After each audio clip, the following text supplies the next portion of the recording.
Hey guys, thanks for joining us for another detail here at Jay's Auto Detailing. Today I'm going to be working on this 1964 Pontiac GTO.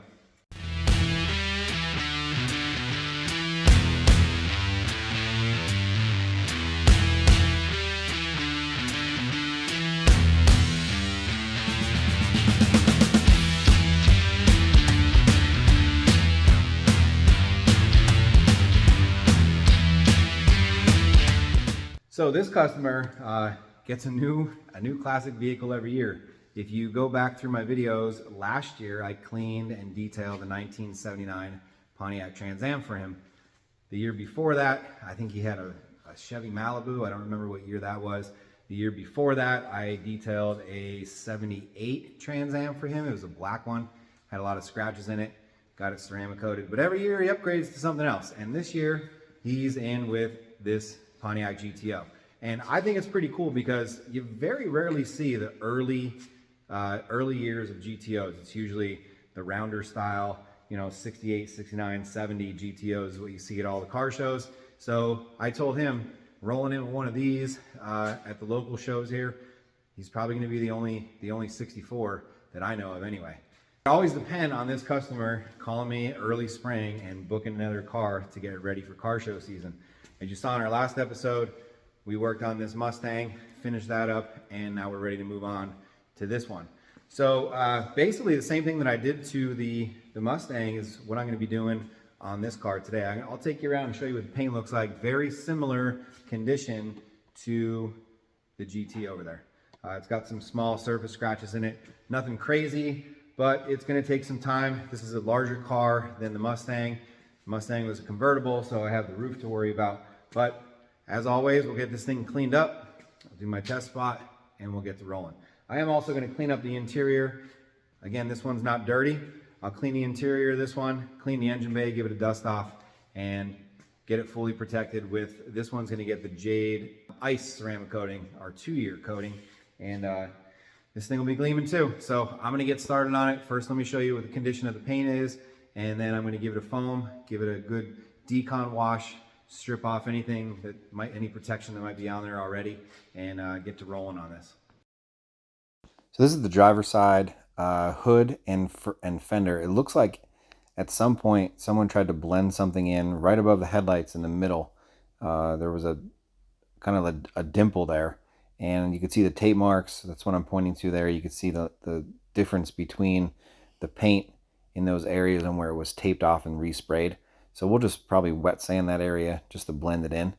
Here's the top of the fender with my light shining on it. Silver is always tough to see any imperfections, but as you follow the light, you could see some small scratches and blemishes in the paint.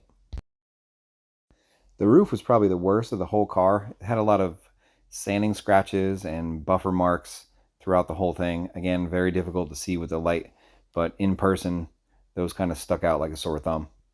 This is the passenger side roof, and you could see how there's kind of a haziness there. That's just all those scratches that are still in the paint left over from when the vehicle was probably painted and wet sanded along the line somewhere, and they just didn't finish it out all the way. So I got a little bit of a backstory on this. This is what I love about getting these old cars in here, just like the backstory on the Mustang in the last episode and some of the older stuff that I had in.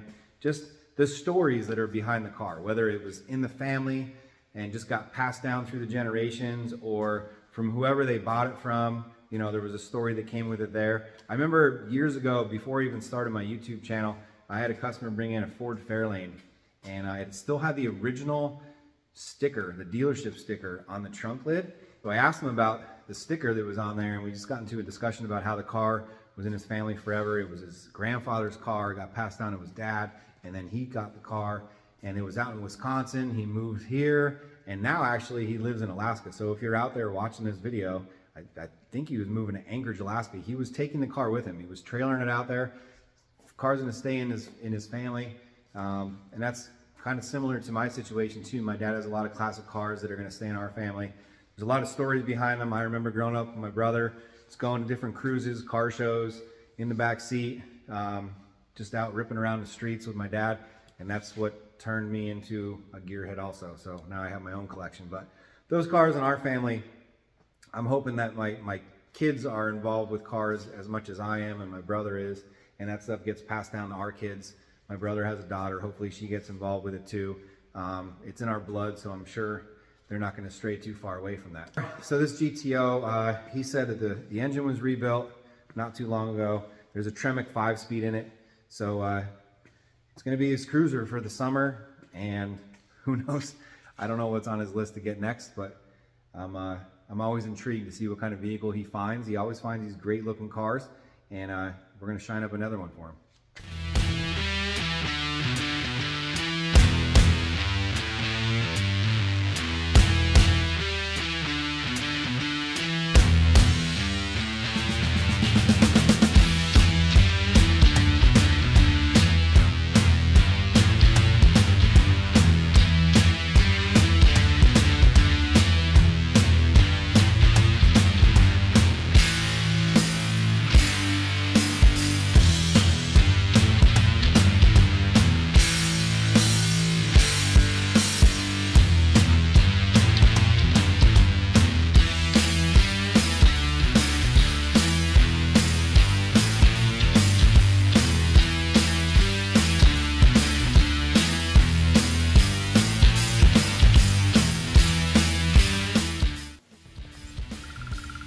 Pulled the Mustang out into the sun just to get this thing out of the way so I can start working on that GTO. And man, this thing is gleaming out here in the sun. It looks amazing with that ceramic coating on there.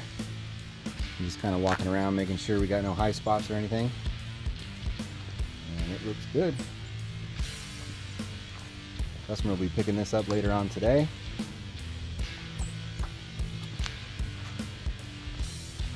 There you go. The GTO all washed up, and I did a decon on it, very light clay mitt just to go around. There were a couple things stuck to the paint, nothing crazy, but the paint looks exactly like the Mustang did yesterday. So very light scratches are in the paint. It's just really difficult to see, especially when it's outside, but pretty sure it's going to be the same routine that I did on this Mustang yesterday, probably 2 laps around the car. We'll get the paint straightened out, and then I'm applying the Jade ice ceramic coating, which is the 2-year coating. So let me take you in and show you what it looks like. As mentioned earlier, this car was riddled with wet sanding scratches throughout the whole entire vehicle, and this kind of changed my my process a little bit. So my original test spot, I used the Roops polisher and a compound with a cut pad, and it just wasn't taking those scratches out. So my next resort was to switch over to the rotary buffer with a wool pad and 3D AAT 501, which is a heavy cut to take out 1500 sand scratches. And you can see here the left of the screen is what I already went over in my test spot with the rotary buffer, and over here I didn't touch yet.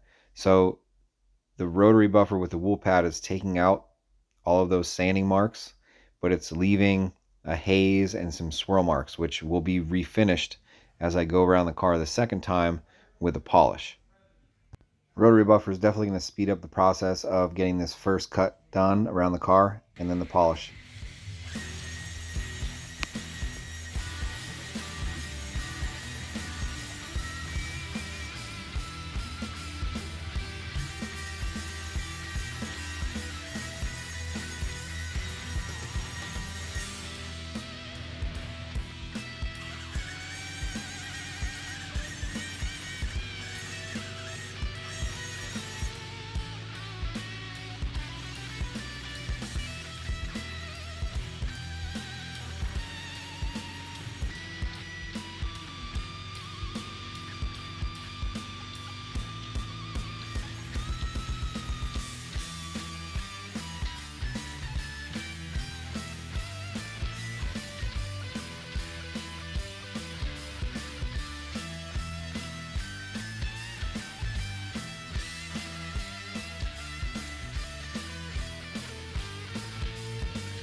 Now I'm on to my second step. This is the Roops Polisher, Orange Lake Country HDO pad, and 3D1, which is going to remove those hazy marks, swirl marks that you saw that I put into the paint with the rotary buffer to remove the sanding scratches. So now the paint is refined.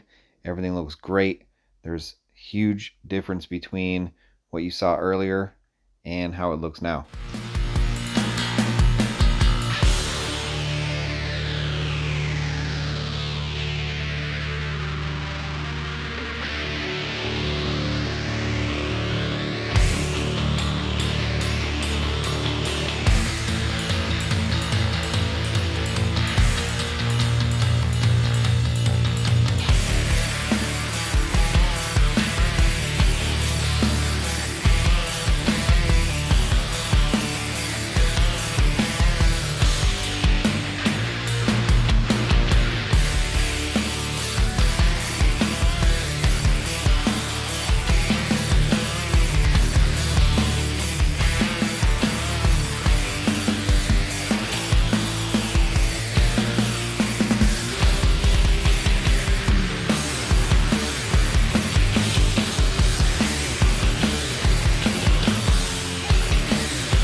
Just need to finish polishing out this trunk lid. Polishing process will be done. Wipe the panels down, ceramic coating, then give the interior a quick detail as well as the engine bay, and this car will be ready to go. Let me show you the finished product.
Okay, so I mentioned earlier in the video that I thought this was going to be the same process as what I did on that Mustang, that 68 Mustang on my last video, but every car is different, every paint is different, reacts different, and for this one I had to get a little more aggressive, as you saw me using the DeWalt rotary buffer, wool pad, and a heavy cut compound, 3D501 to be exact. So that was cutting everything out really well, and then I was able to finish everything down with 3D1, my usual routine, just to finish out the paint, and then applied the Jade ice ceramic coating.